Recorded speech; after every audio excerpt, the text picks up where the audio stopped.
Ka Little Flower High Secondary School Mawbri, ka la kynjoh shakasan phau snem, ha ki kam shakri paidbah jongka, lyngba ka jingpynphriang ya ka jingnang jingtip, ha ki shnong ka dong Ri Bhoi Mihngi.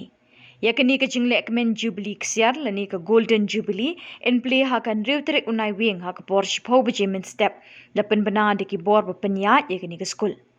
Nongpyniaid ya kini ke Skul kiba kynthup ya ka Rev Sister Principal Kong Mistilia Dkhar bat Kong Philomina Lyngdoh kila khot la wer sngo bha ya baro kino hikai ba minchwa ya ki kimi ki pa jong ki Samla bala puli ya kini ke Skul ki khana Skul barim bat ki badang puli minta ban wan lekmen lang ha ka sngi play lani ka opening ceremony ya ka Jubilee Ksiar ha kan Tarik Naiwieng.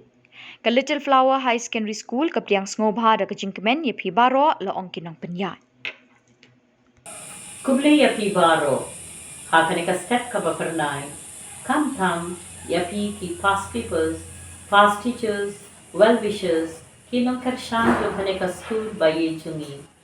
Kumjuru ki kme ki pa jung ki kinna school chungi, ki badang pule menta.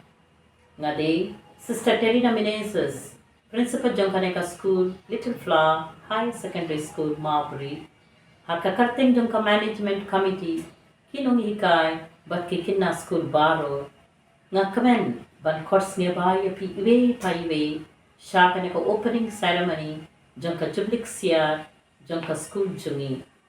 Kaban salong, haka Hindrew Tarik, November, arpo saw, haka po, shipo baje, mynstep. Dear friends, we are inaugurating our Jubilee celebrations, marking 50 years of shaping young minds with a colorful opening ceremony. Hence, once again I take this opportunity to invite the past peoples, past teachers, well-wishers and benefactors who had been the part of this school, along with the parents of our present students, to attend this event with your gracious presence and make it more colorful and memorable. Sniba, what pep ban shimbentalang badni ha katokasni.